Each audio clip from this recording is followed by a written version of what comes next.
પ્રિય મિત્ર, તમે જાણો છો એ પ્રમાણે મિત્ર, આ દિવસોમાં આપણે સ્તવન કાર્યક્રમમાં બાઇબલમાં જૂના કરારના વિભાગમાં આવેલ પુનર્નિયમના પુસ્તકનો અભ્યાસ કરી રહ્યા છીએ.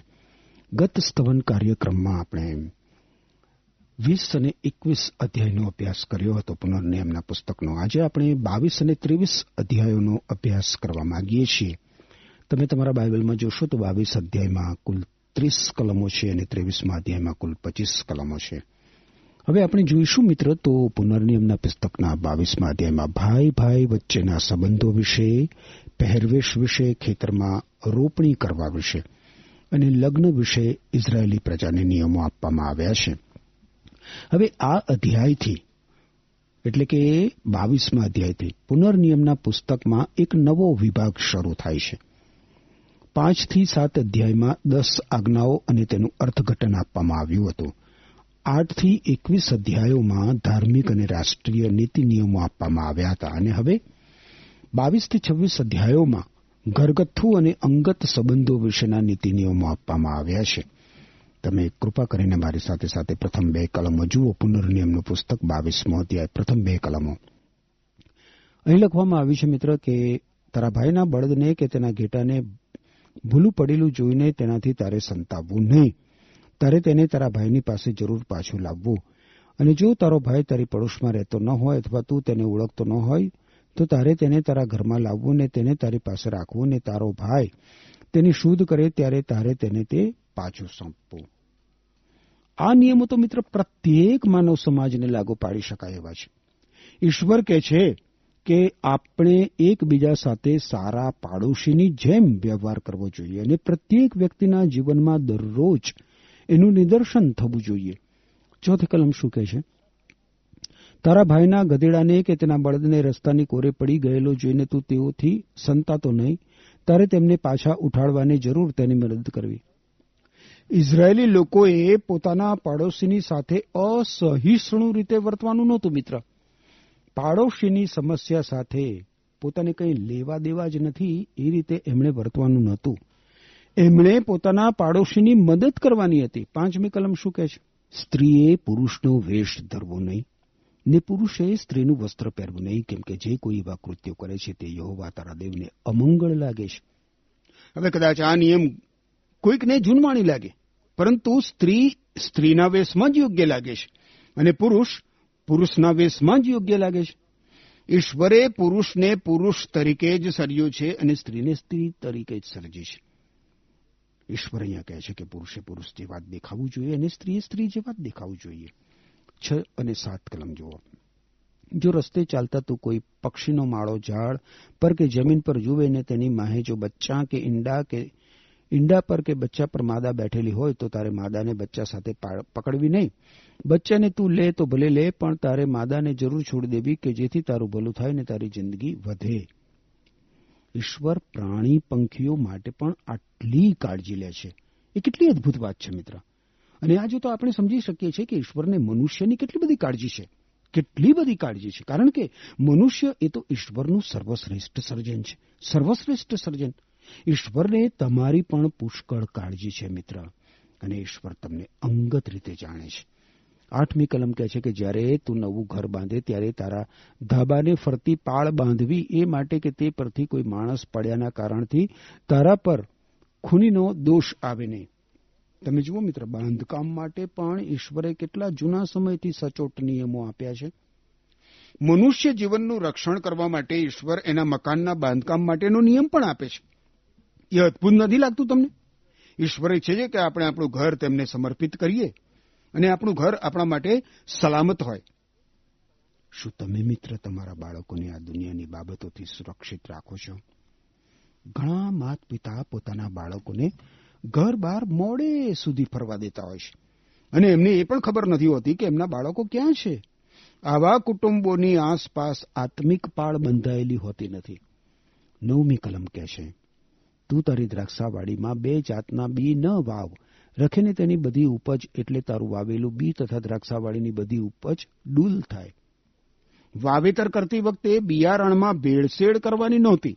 10મી કલમ કહે છે, તું બળદની સાથે ગધેડાને જોડતી ખેતી ન કર. ઈશ્વર અહીંયા જે કહે છે એનાથી થોડીક રમૂજ ઉત્પન્ન થાય છે. પણ ઇઝરાયેલી દેશમાં આવું થતું હતું મિત્ર. હળ ઉપર એક બાજુ એક બળદ બંધાયેલો હોય અને હળની બીજી બાજુ એક ગધેડું બંધાયેલું હોય. ઈશ્વર કહે છે કે આ પદ્ધતિ તદ્દન ખોટી છે. તમે જુઓ મિત્ર, ઈશ્વરને કોઈ બાબતમાં ભેળસેળ ગમતી નથી અને લગ્ન માટે પણ આ નિયમ એટલો જ સાચો છે. ઈશ્વર નથી ઈચ્છતા કે કોઈ વિશ્વાસી વ્યક્તિ અવિશ્વાસી વ્યક્તિ સાથે લગ્ન કરે. નવા કરારના વિભાગમાં કરંથવાસીઓને લખેલો બીજો પત્ર છે, એના 6 અધ્યાયની 15મી કલમમાં કહે છે કે ઈસુ ખ્રિસ્ત અને શૈતાન કેવી રીતે સહમત થાય? વિશ્વાસી અને અવિશ્વાસીને શું લાગે વળગે? જોયું ને? હવે 11મી કલમ જુઓ. ઊન તથા શણ મિશ્રિત લુગડા તારે પહેરવા નહીં. પહેરવેશમાં પણ આ પ્રકારના ભેળસેળથી શું થાય છે એની તમને ખબર છે મિત્ર? જ્યારે તમે આવા ભેળસેળવાળા વસ્ત્રને ધુવો છો ત્યારે ઊન સંકોચાઈ જાય છે, પણ શણ સંકોચાઈ જતું નથી. આનાથી કેવી સમસ્યા ઊભી થાય? 12મી કલમ જુઓ. જે જબ્બો તું પહેરે છે તેની ચારે બાજુએ તારે ઝાલર મૂકવી.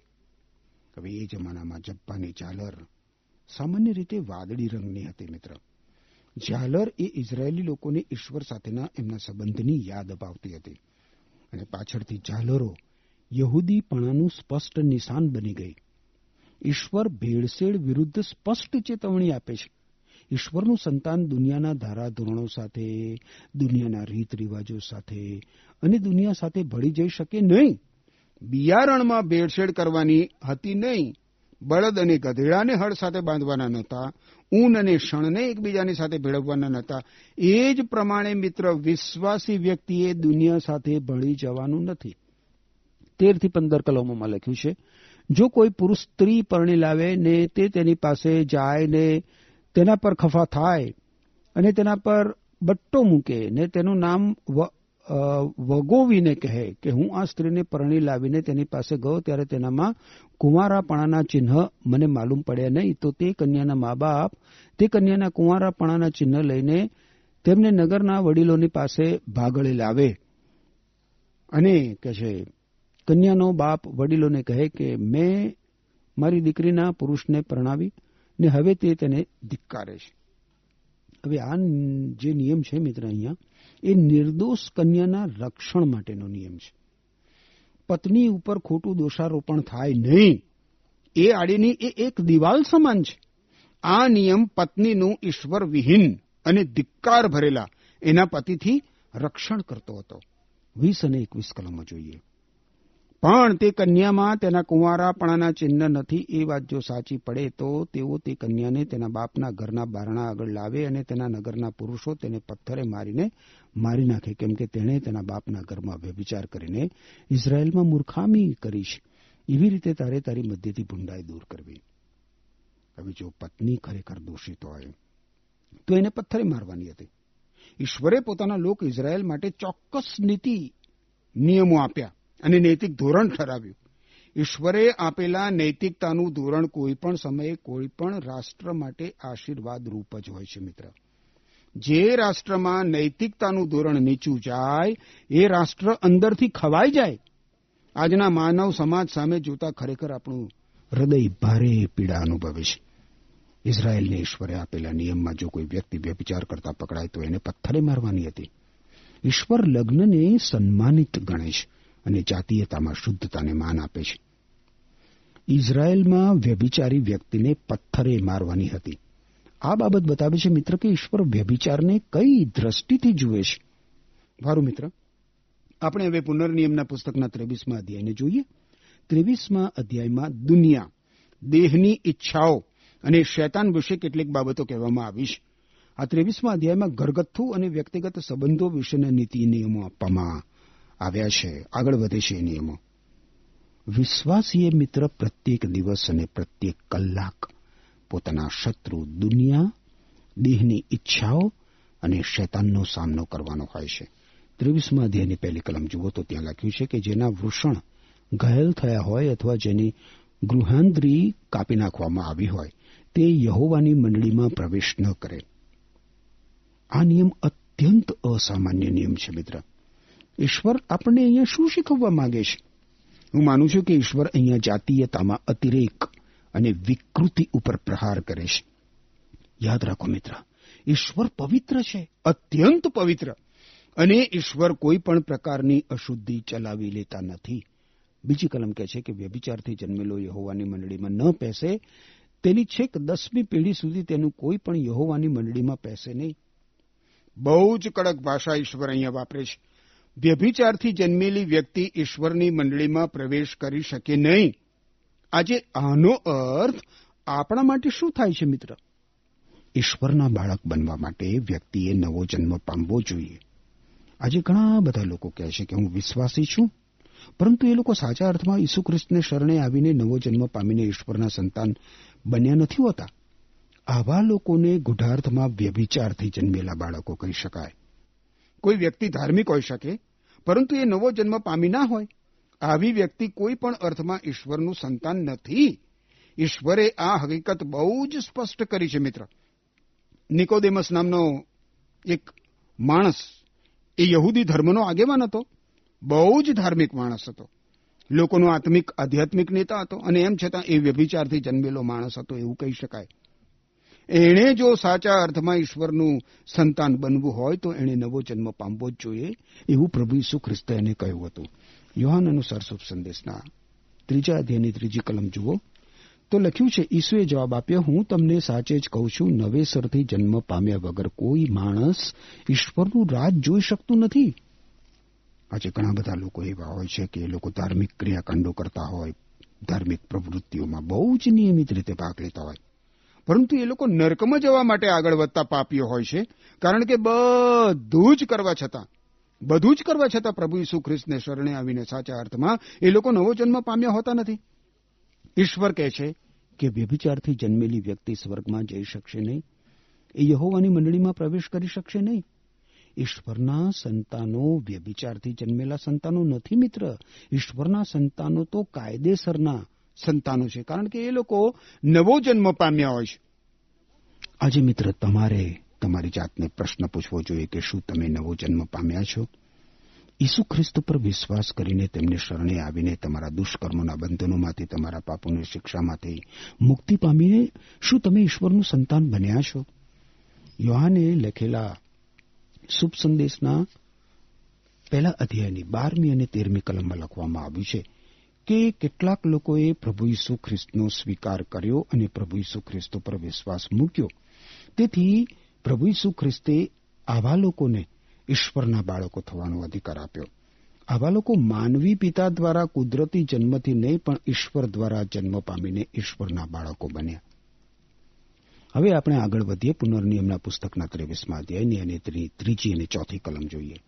આમોનીઓ કે મોઆબી યહોવાની મંડળીમાં પ્રવેશ ન કરે, તેમની છેક 10મી પેઢી સુધી તેમને કોઈ પણ યહોવાની મંડળીમાં કદી પ્રવેશ કરે નહીં. કારણ કે જ્યારે તમે મિસરમાંથી નીકળ્યા ત્યારે તેઓ માર્ગમાં રોટલી તથા પાણી લઈને તમારી પાસે આવ્યા નહીં, અને એને લીધે કે તેઓએ અરામ નાહારઈમના પાયોરથી બેઓરના દીકરા બલઆમની સાથે પરઠાણ કરીને તેને સાપ દેવા માટે તેને બોલાવ્યો.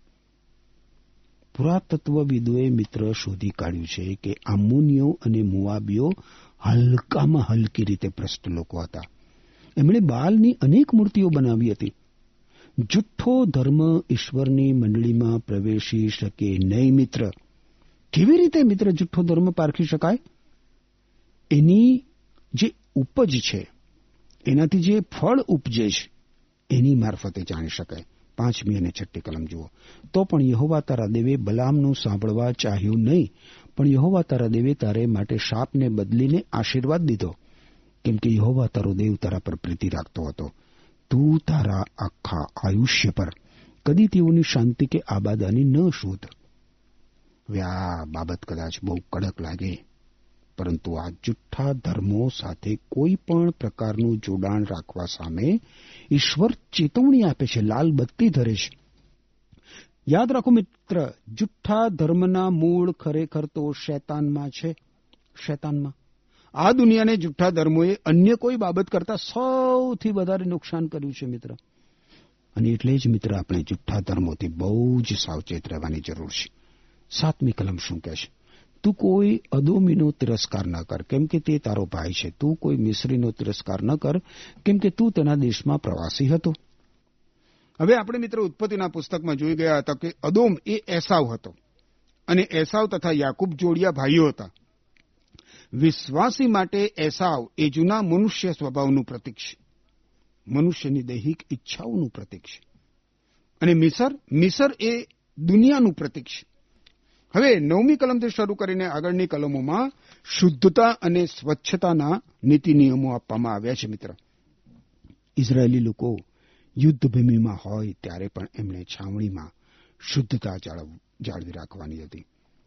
આગળ હવે 12 અને 13 કલમો જુઓ મારી સાથે સાથે.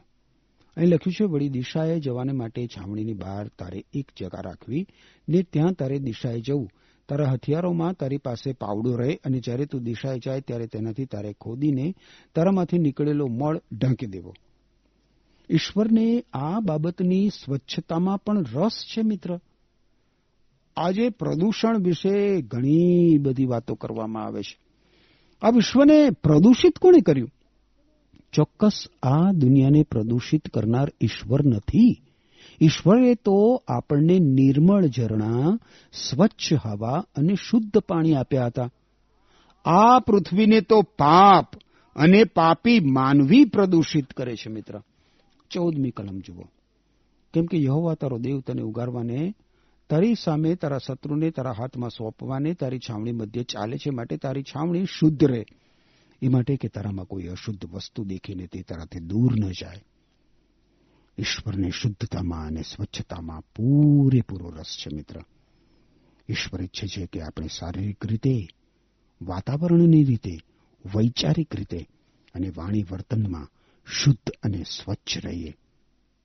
આપણે ઈશ્વરના પવિત્ર લોક બની રહેવાનું છે. મિત્ર, 17 ને 18 કલમ શું કહે છે? ઇઝરાયેલની દીકરીઓમાં કોઈ દેવદાસી ન હોય, અને ઇઝરાયેલ પુત્રોમાં કોઈ મૈથુની ન હોય. વેશ્યાની કે કૂતરાની કમાણી કોઈ માનતા ઉતારવા સારું તારે યહોવા તારા દેવના ઘરમાં લાવવી નહીં, કેમ કે એ બંને કમાણી યહોવા તારા દેવને અમંગળ લાગે છે. ઈશ્વરે કહ્યું છે મિત્ર કે એમની પ્રજામાં કોઈ વેશ્યા કે કોઈ મૈથુનીઓ હોવા જોઈએ નહીં. ઈશ્વર કહે છે કે અનૈતિક માર્ગે મેળવેલી કમાણીનો એ કોઈ પણ સંજોગોમાં સ્વીકાર કરશે નહીં. 19 અને 20 કલમ જુઓ. તું તારા ભાઈને કંઈ પણ વ્યાજે ન ધીર. નાણાંનું વ્યાજ કે અનાજનું વ્યાજ કે વ્યાજે ધીરાતી કોઈ પણ વસ્તુ વ્યાજે ન લે. પરદેશીને વ્યાજે આપવાની તને છૂટ છે, પણ તારા ભાઈને વ્યાજે ન ધીર. એ માટે કે જે દેશનું વતન પામવા તું જાય છે, તેમાં જે કશાને તું હાથ લગાડે, તેમાં યહોવા તારો દેવ તને આશીર્વાદ આપે. અહીં ફરીથી ઈશ્વર ભારપૂર્વક દર્શાવે છે કે ઇઝરાયેલી લોકોએ પોતાના ભાઈની કાળજી લેવી. ઉછેના આપેલા નાણાં ઉપર એમણે વ્યાજ લેવાનું નથી. 21મી અને 22મી કલમો શું કહે છે? જ્યારે તું યહોવા તારા દેવ પ્રત્યે માનતા લે, ત્યારે તે ઉતારતા ઢીલ ન કર, કેમ કે યહોવા તારો દેવ નિશ્ચય તેનો જવાબ તારી પાસે લેશે, કેમ કે એ તો તારો દોષ ગણાય. પણ જો તું માનતા લેવા માંગતો ન હોય તો તેથી તું દોષિત નહીં ઠરે. ઈશ્વર પ્રત્યે માનતા લેવી એ સંપૂર્ણ સ્વૈચ્છિક બાબત હતી. મિત્ર, કોઈએ ફરજિયાત માનતા માનવાની નહોતી, અને એમ છતાં જો કોઈ માનતા માને જ તો એ પ્રમાણે એણે કરવું જ પડે. 24 અને 25 કલમો શું કહે છે? છેલ્લી 2 કલમો છે. તું તારા પડોશીની દ્રાક્ષાવાડીમાં જાય ત્યારે તારી મરજી પ્રમાણે ધરાતા સુધી દ્રાક્ષો ખા, પણ તારા વાસણમાં કંઈ પણ ન ઘાલ. તું તારા પડોશીના પાકેલા અનાજમાં પેસે ત્યારે તને કણસલા તોડવાની છૂટ છે, પણ તારા પાડોશીના પાકેલા અનાજને દાતરડું ન લગાડ. તમે તો જાણતા જ હશો મિત્ર કે પ્રભુ ઈસુ ખ્રિસ્તના શિષ્યોએ આવું કર્યું હતું. એ લોકોને ભૂખ લાગી હતી, અને એટલે એમણે ખેતરમાંથી પસાર થતા થતા કણસણા જે હતા, કણસલા, એમાંથી દાણા તોડીને ખાધા હતા. અહીં મિત્ર પુનર્નિયમમાં દર્શાવ્યા પ્રમાણે આ બાબત બિનકાયદેસર નહોતી. ઈશ્વર તમને પોતાની પાંખોની છાયા તળે, પોતાની આંખોની કીકીની પેઠે સંભાળી બચાવી રાખો. આમેન.